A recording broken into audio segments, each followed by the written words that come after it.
नमस्कार दोस्तों, पहले हमने रघुवंश महाकाव्य के पंचम सर्ग के 45 श्लोक तक पढ़ चुके हैं। यह काव्य महाकवि कालिदास द्वारा विरचित है। अभी हम 46 श्लोक से 50 श्लोक तक पढ़ेंगे, अर्थात 5 श्लोक हम हर दिन पढ़ते हैं, तो आज भी पढ़ेंगे। तो स्टार्ट करते हैं।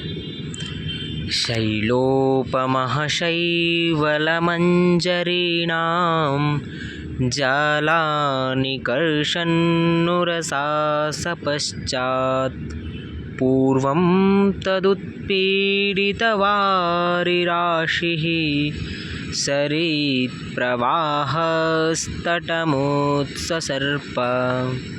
पर्वत के समान आकार वाला वह हाथी शेवार के मंजरियों के समूहों की छाती से खींचता हुआ पीछे से तीर पर पहुंचा और उसके पहले उस गज से हिलाया गया जल की राशि जिसकी ऐसा नदी का प्रवाह तट पर पहुंच गया। क्या बोल रहे हैं कि जो हाथी है, हमने पहले बताया था कि जो अजय है रघु महाराज का पुत्र, वो कहाँ जा रहा था? भोजराज के इधर जा रहा था शादी का प्रस्ताव लेकर के सभी सैनिकों के साथ में। तो बीच में एक नर्मदा नदी आई जिसके किनारे ये विश्राम करने लग गए। तो जब ये विश्राम करने लग गए थे, उसी टाइम एक हाथी मदमत्त गज नर्मदा नदी के किनारे पर पानी की लहरों को चीरता हुआ आ रहा था। तो उसी के बारे में बता रहे हैं कि जो हाथी है वो कहाँ आ रहा है? बाहर आ रहा है, नदी तीर पर आ रहा है। और वो कैसे आ रहा है? वो जो गज है वो पानी को हिलाता हुआ आ रहा है और जल की राशि जो है वो नदी के प्रवाह तट पर पहुंच गया है, अर्थात वो तेज़ी से आ रहा है पानी को चीरते हुए। तो जो पानी है वो धक्का लग करके वो किनारे के और दूर तक चला गया है पानी, क्योंकि जब कोई तेज़ी से पानी में जाएगा तो जो पानी है वो किनारे में जो तट होता है नदी का, तो उस नदी के तट से और आगे तक चला जाएगा। तो वही हुआ है। आगे देखिए।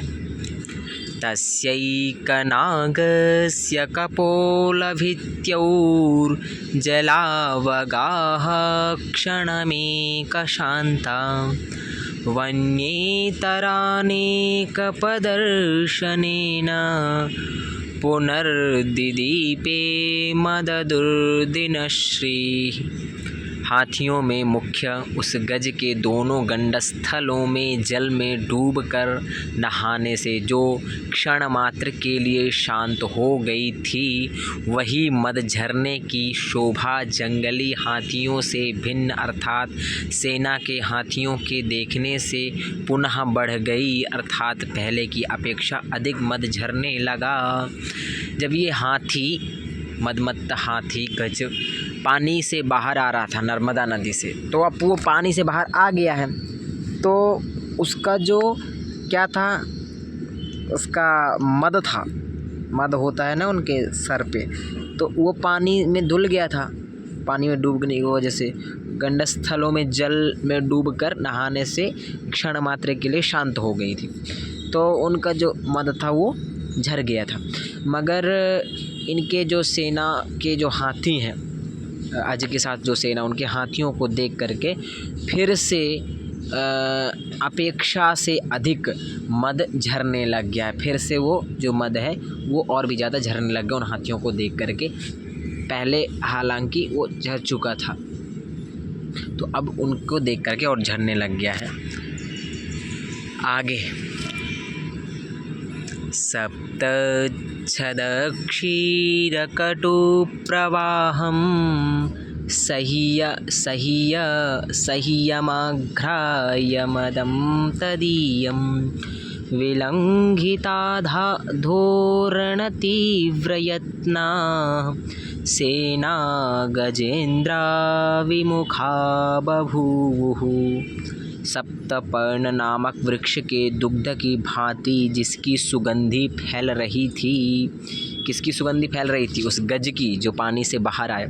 इसी से असह्य उस जंगली हाथी के मद को सूंघ कर सेना के सभी गजेंद्र अपने अपने महावतों के लिए हुए अत्यंत अंकुश से मारने आदि उपायों को विफल करते हुए मुँह फेर कर भागने लगे।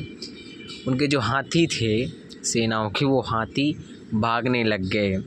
क्यों? क्योंकि ये जो जंगली हाथी है इसके मद को सूंघ कर सेना के सभी गजेंद्र अपने अपने महावतों के लिए किए हुए अत्यंत अंकुश से मारने वाले आदि उपायों को विफल करते हुए मुंह फेर कर भागने लग गए। क्योंकि इसका जो मद है वो इसका किसके भांति सप्तपर्ण एक वृक्ष होता है, उस वृक्ष की भांति अर्थात उस वृक्ष के दुग्ध की भांति जिसकी सुगंधी फैल रही है।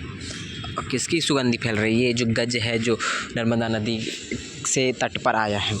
तो असह्य उसकी जंगली हाथी की असह्य मद को सूंघ करके सेना के जो हाथी हैं वो अपने अपने महावतों के किए हुए अत्यंत अंकुश से मारने आदि उपायों को विफल करते हुए अर्थात लड़ने इत्यादि से असमर्थ होते हुए वो मुंह फेर करके वहाँ से चले गए, भागने लग रहे हैं।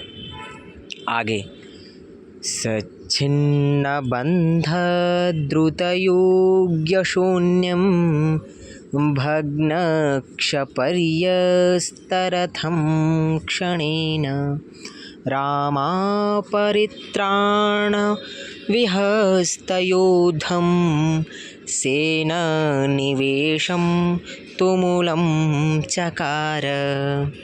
उस जंगली हाथी ने अपने अपने बंधनों को तोड़कर भागे हुए वाहनों, हाथी घोड़े वगैरह से जो शून्य हो रहा है, धुरा के टूट जाने से गिरे हुए रथ जिसमें पड़े हुए हैं, स्त्रियों की रक्षा करने में योद्धा लोग जिसमें व्याकुल हो रहे हैं, ऐसे सेना के निवास स्थान को क्षण मात्र में व्याकुल कर दिया। क्या कर दिया? व्याकुल कर दिया। किसने? उस जंगली हाथी ने। क्या बोल रहे हैं कि उस जंगली हाथी ने अपने अपने बंधनों को तोड़कर भागे हुए वाहनों, हाथी घोड़े वगैरह से जो शून्य हो रहा है, क्योंकि उसको देख करके सब हाथी घोड़े वगैरह वहाँ से भाग गए, क्योंकि उसको देखा कि ये हमको मारेगा। वो असमर्थ थे लड़ने के लिए, तो वहाँ से जो भाग गए तो उनके जो वाहन थे जिसमें वो वाहन में सजे हुए थे, वो वाहन वहीं पर छोड़ करके वो खुद भाग गए, तो वो वाहन शून्य हो गए। धुरा के टूट जाने से गिरे हुए रथ जिसमें पड़े हुए हैं, जहाँ धुरा टूट गया, जब वो भागेंगे तो कुछ ना कुछ तो अंश टूटेगा ना, जिस वाहन में वो उनको लगाया गया, सजाया गया था, तो कुछ उनका धुरा वगैरह टूट गया। तो रथ जिसमें पड़े हुए हैं, तो धुरा टूटने से रथ ऐसे ही पड़े हुए हैं। स्त्रियों की रक्षा करने में योद्धा लोग जिसमें व्याकुल हो रहे हैं, जो योद्धा लोग हैं, जो सैनिक वगैरह हैं जो उनके साथ में आए थे, तो स्त्रियों की रक्षा के लिए जिसमें व्याकुल हो रहे हैं, ऐसे सेना के निवास स्थान को क्षण मात्र में व्याकुल कर दिया। किसने व्याकुल कर दिया? उस हाथी ने व्याकुल कर दिया। उसी ने किया ना ये सब, व्याकुलता बढ़ाई। क्यों बढ़ाए? क्योंकि उसके डर से वो सब हाथी वहाँ से भाग गए। आगे तमापतन्तं नृपतेरवध्यो वन्यः करीते श्रुतवान् कुमारः निर्वर्तयिष्यन् विशिखेन कुम्भे जघाननात्यायतकृष्टशार्ङ्गः। राजा के लिए जंगली हाथी का मारना उचित नहीं है। राजा के लिए जंगली हाथी का मारना उचित नहीं है। इस बात को जानने वाले युवराज अज ने सामने दौड़कर आते हुए उस हाथी के भगाने की इच्छा से न कि मार डालने की इच्छा से थोड़ा सा धनुष को खींचकर छोड़े हुए बाण से कुंभ स्थल में मारा। कहाँ पे मारा? कुंभ स्थल में मारा। क्या बोल रहे हैं कि राजा के लिए जंगली हाथी का मारना उचित नहीं है। राजा किसी एक जंगली हाथी को मारे ये उचित नहीं है, क्योंकि वो रक्षा करने के लिए राजा बना होता है। इस बात को जानने वाले युवराज अज ने, वो युवराज अज जो रघुराज का पुत्र है वो जानता था इस बात को। अज ने सामने दौड़कर आते हुए उस हाथी के भगाने की इच्छा से, उस हाथी को भगाना चाह रहा था कि ये हाथी भाग जाए, ताकि हमारे जो घोड़े हैं, हाथी हैं, वो डरे नहीं, हमारे सैनिक वगैरह डरे नहीं। तो उसको भगाने के लिए वो आगे आकर के दौड़ करके भगाने की इच्छा से, ना कि मार डालने की इच्छा से, भगाने की इच्छा से, ना कि मार डालने की इच्छा से वो दौड़ करके आगे आते हुए थोड़ा सा धनुष को खींच कर छोड़े हुए बाण से कुंभ स्थल में मारा। कुंभ मतलब घड़ा कुंभ, तो उसमें उन्होंने मारा।